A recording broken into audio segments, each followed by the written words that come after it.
What's up, guys? How you doing? I'm Paul. I'm Morgan. You're too far. No, I ain't moving, Buster.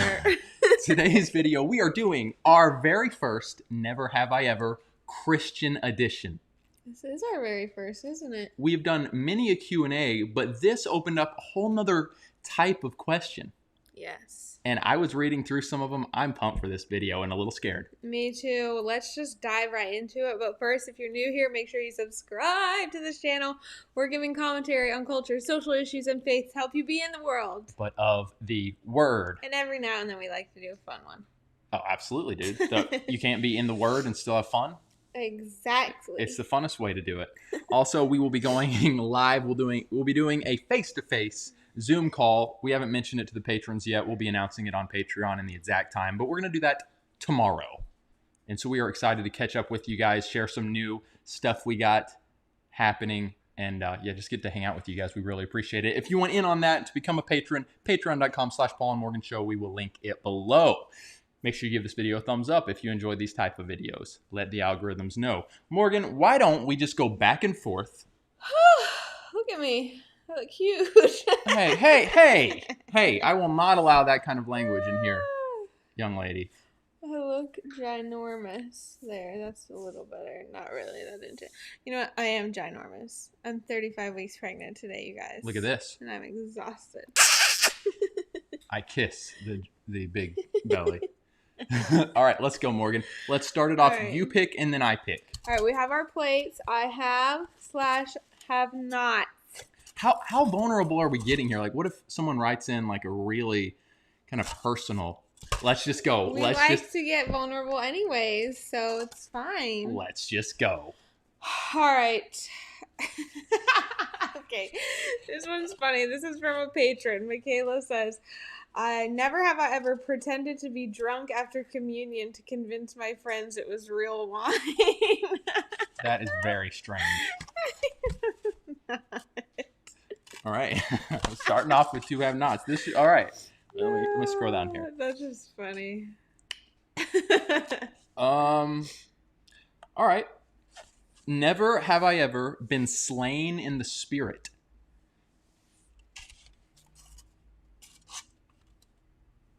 Interesting. That's a very interesting topic that we made a video on, where we had some skepticism, if we're being honest, when it comes to what being slain in the spirit is. Yeah. I will say, about 2 years ago, was at a very charismatic function. He shared this story all I'm so saying many is times. I went up to the front, and it was very clear that the traveling evangelist wanted to lay hands and cause people to fall out in the spirit. I did not feel overcome in the spirit, so watch swishy there. I did not fall out, but about half of the people up there did. That caused me to be a little more skeptical of it because he kind of pushed on me. But I have heard people say I absolutely fell out and was overcome, so that's pretty cool. I'm not going to go there right now. Your next one, Morgan. All right. Never have I ever given a girlfriend or boyfriend a promise ring. I bet you've done this. You never have. No! Have you worn a promise ring? No. You never did a promise ring. I didn't like jewelry, But I did have a boyfriend give me a promise bracelet. Kind of ish. It was, it was like this leather bracelet that had a Bible verse on it, and he was like, "This is my promise to you that we'll get married one day." Did that work? Did the promise bracelet work out? No, it was not fall. This is getting kind of personal. Did the promise bracelet keep you all celibate? No, I know that's like... No! Okay, so Morgan has shared in many a video. It was my ex that... So that was that guy. Yeah, that was that guy. Promise bracelet. Comment below in the comments, you guys. Did you ever... He probably gave that to me in hopes that it would make me feel better about not being celibate. Okay, now it's getting twisted. Now that's getting twisted. In the comments, did you all ever wear a promise ring / promise any type of jewelry? or did you give it to your significant other, and how did that work out for you? Obviously not so good here. All right, my next one. Hey, no shame, baby. The past is washed away white as snow. Hit me. My next one is going to be what I hinted at on Instagram, because I just think this one has to be said. Okay. And let's make sure that we hold them up at like the same time to draw out suspense. Never have I ever told my crush, God told me you were my spouse. Okay. 3, 2, 1.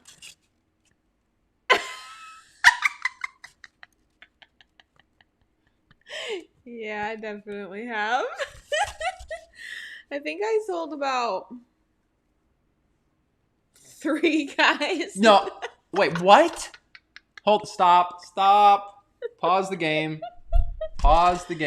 Yeah, so now I'm just a hardcore encourager of don't do that, ladies. Morgan, wait a minute. You really? I knew that there had been.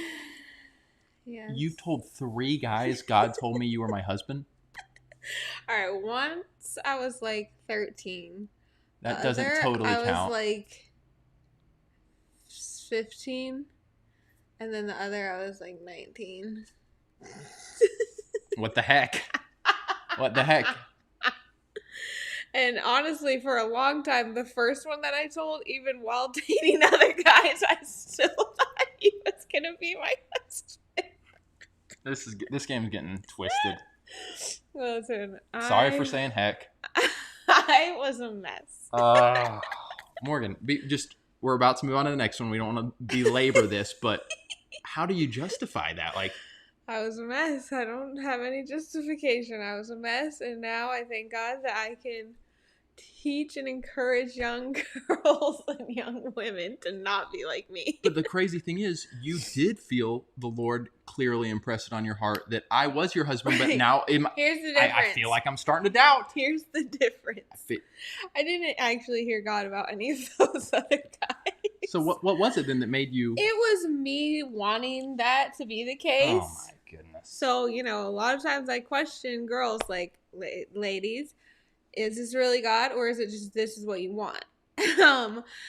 And I think another difference between me, like, one, like, I heard the audible voice of God when it came to Paul, but 2, I also heard God tell me, do not tell him. So I didn't. Let me just ask you this real quick. 15 years old, and you tell this guy, God told me that you are supposed to be my spouse. Did you feel anything? Like, surely you weren't just pulling that totally out of thin air. No, we were dating, and I was in the phase of, like, reading books of, like, not necessarily I Kiss Dating Goodbye, but, like, Rebecca St. James wrote a book about, like, intentional dating, and so I was just kind of like, oh, well, like, any guy I date, like, is gonna have to be my husband. Okay. All right, I'll go ahead and do the next one. Yeah. All right, we'll get back to what we actually have here. That one took a turn. If you guys are enjoying this, hit that thumbs up button. Here's the next one. Never have I ever used flags in worship. Oh, have I? Think about it before you answer. I want the honest truth. You think about it. 3, 2, 1. I don't think that I have. Okay, here's one more question. Have you ever danced? Because the flag twirlers, The flag twirlies. they typically dance, and I am not making fun of that, even though it is a little distracting at times. I also think it's kind of beautiful. Mm-hmm. Have you ever danced in a public corporate worship setting? Yeah. Have you? I have as well. Granted, it's not like, it's more like me just jumping around because I can't dance. So, yeah. I think there was something, and is something beautiful about, as David did, he danced unashamedly before the Lord. If that looks like flags, I know flags get a lot of bad press, but hey, sometimes I think that can be beautiful as long as it's not too distracting to the congregation, and that's kind of another conversation. All right, let's go, baby. Come on, this is just getting heated up. All right. Never have I ever farted during a prayer circle. Okay, are we talking a fart that is? Okay, how about this? It either has to have been audible, No. or it has to have been smellable, to where like either one. Okay, either one is distracting. Okay. Yeah. All right. 3, 2, 1. Yeah, I can think of multiple times Paul has. Since we've been married? Yes. And we'll be praying, and I'll start smelling something, and I'll open my eyes and look over to him, and he's going like this. I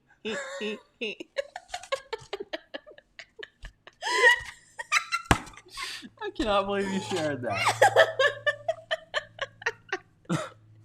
So if you guys ever see Paul going like this, probably means he farted. Well, here's a question.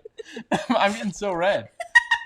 Have I ever done it in a live YouTube video? Yes, you have.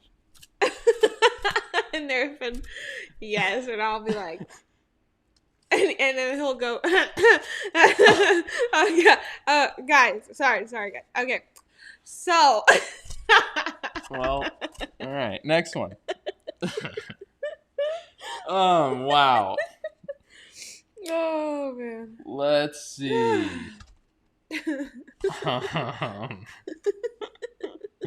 Wow.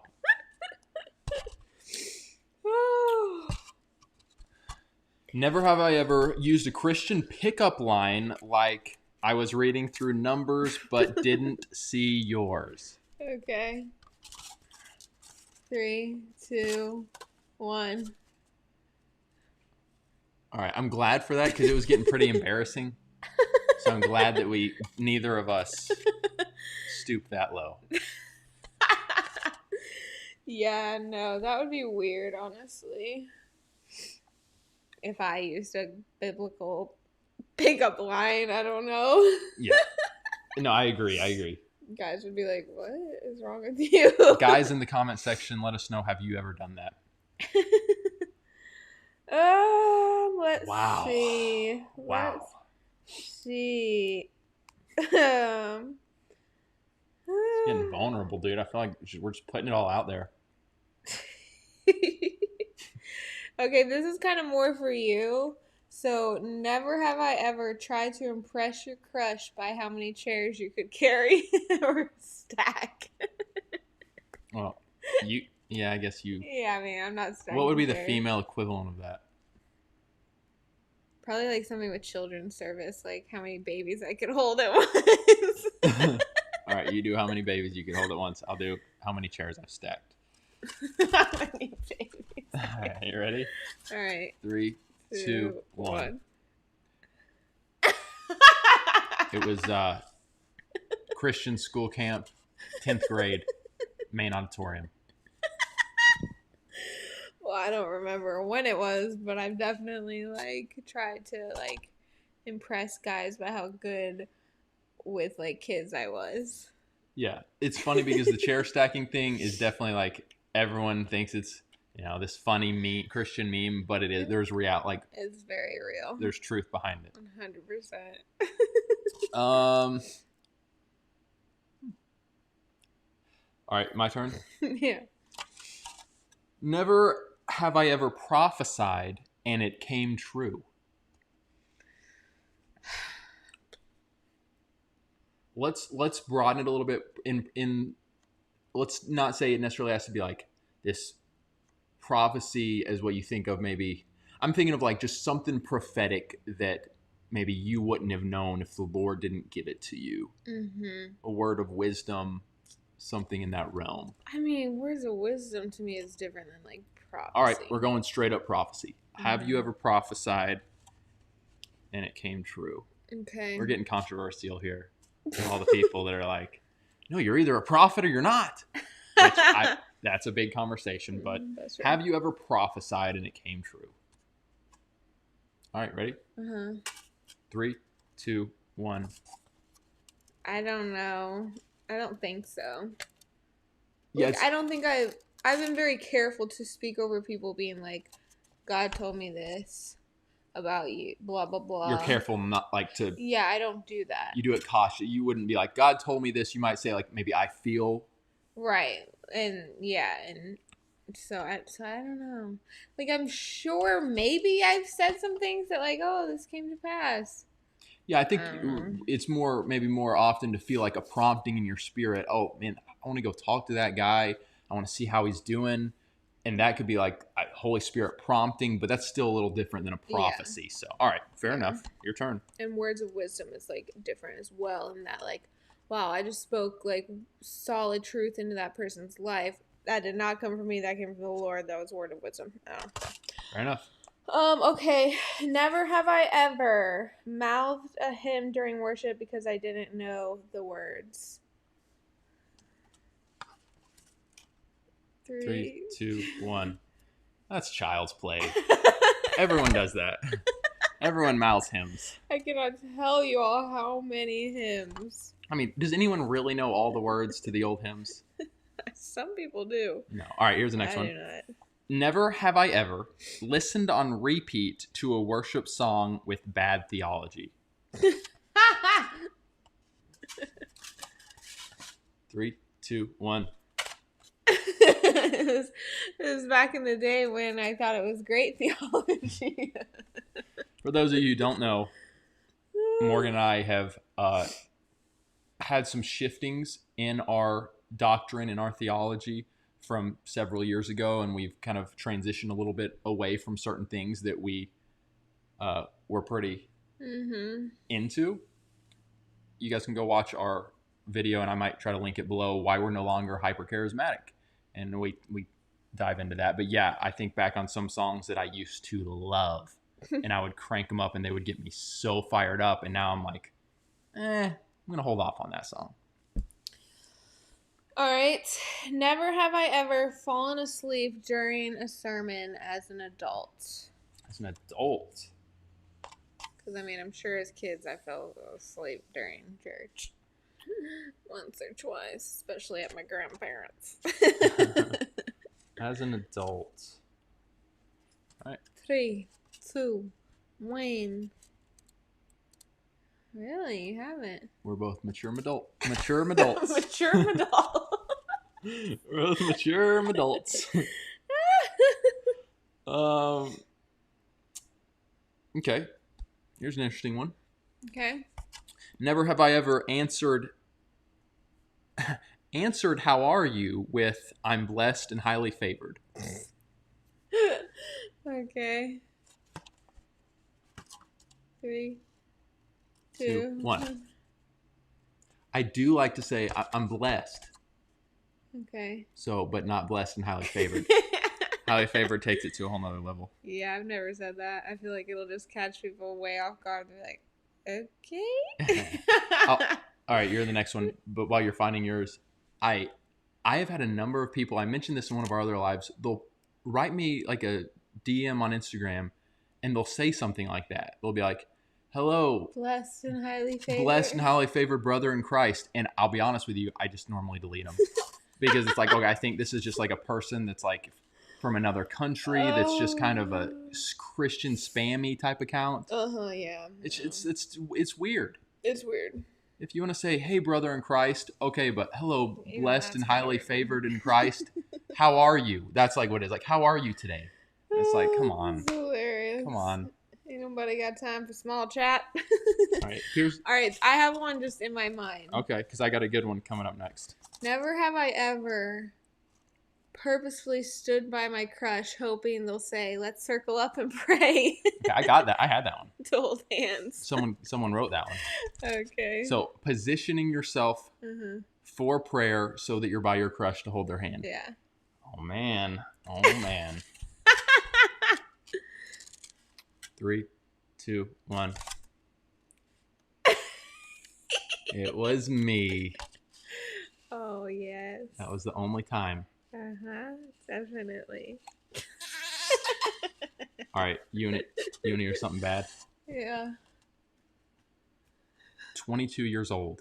I am attending the mega church in town. Okay. Roughly 22. It was a fine church service. they say, all right, now we're gonna have some of our kind of like the big churches do, or some of them do. We're gonna have some of our prayer team up front if anyone needs prayer. So 5 or 6 of the prayer team comes out. Boom, boom, boom, boom, and then at the end, this very attractive girl. Oh my goodness. Is very attractive. I say this to my shame, kind of.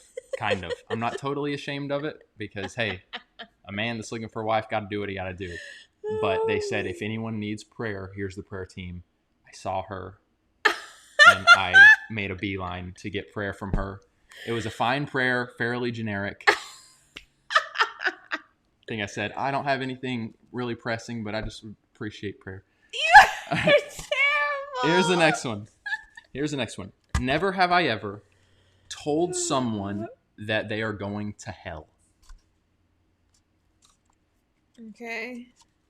That's intense. Well, this is an intense game at times. All right. 3, 2, 1. Now, let's just clarify. Like, I didn't just walk up to some stranger and like, you're going to hell. It was like deep conversations with people that like I was walking with and close with, and even when I was talking to them, I wasn't like, you're going to hell. It was like, here's what the Bible says about the life that you're living. You're on the path to destruction. That's exactly mine. Yeah. I have seen campus preachers. I've attended where they have a crowd and they will pretty much say it to strangers. They'll be like, you guys, it gets pretty intense. Yeah, it does. Let's see. Morgan, I think we should do 3 more. Okay. So we'll save some suspense for a part 2. Okay. Because I still have a good amount left. We got some people not understanding the theme of things. The assignment. Okay. Never have I ever dated a non-believer. Ooh.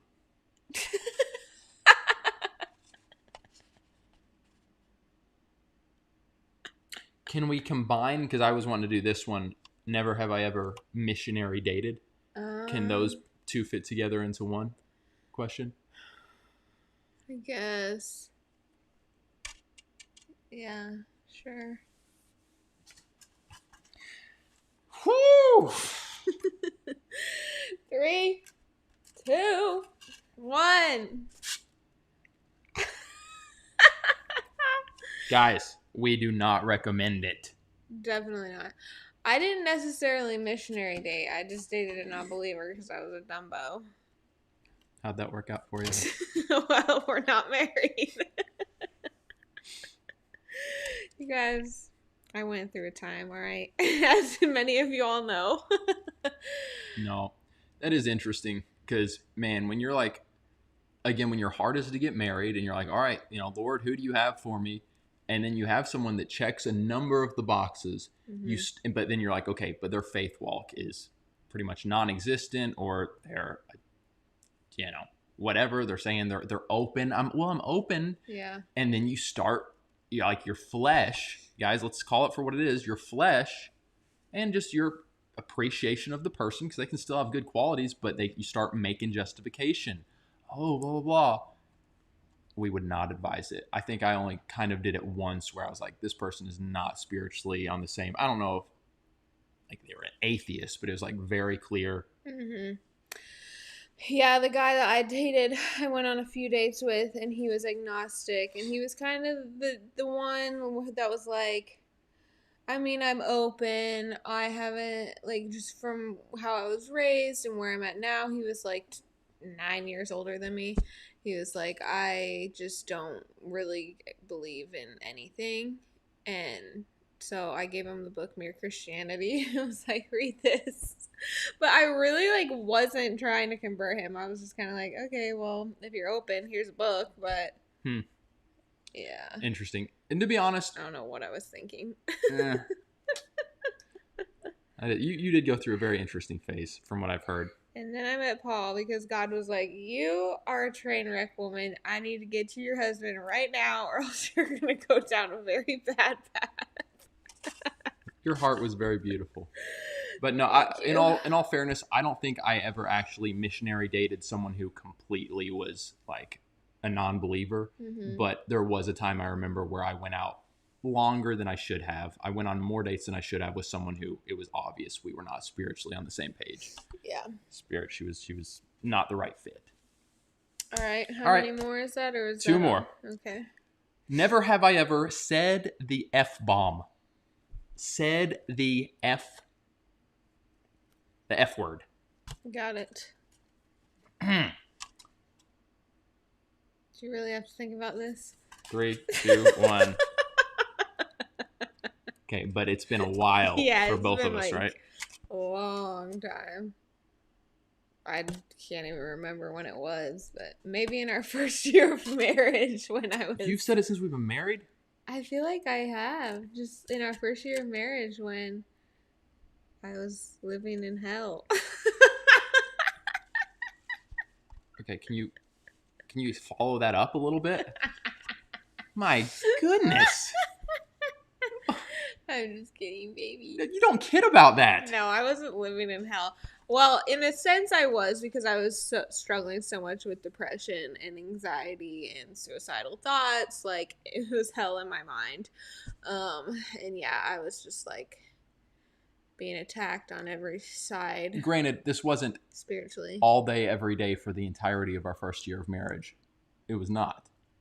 I mean, you can correct me. It was not every day, all day, but you absolutely. I mean, depression was every day, all day, and I had some better days than other days, but like, I lived in a depressive state for a very long time, and it was hell. All right. But there you go. Yeah, so anytime Paul and I would get into a fight, I was just like, I didn't say the F-bomb every time we got into a fight, but I think I remember one time specifically that I was just so done. Man. Wow. Well, yeah, I mean, we've talked about our first year of marriage. I still, personally, I look back on it and I'm like, man, we had some rough times, but we also had some great times. Like, I don't personally think it's fair to say this was like an all day, every day, just we were in the pit. No, not me and you. We weren't in the pit all day, every day. I was struggling with depression.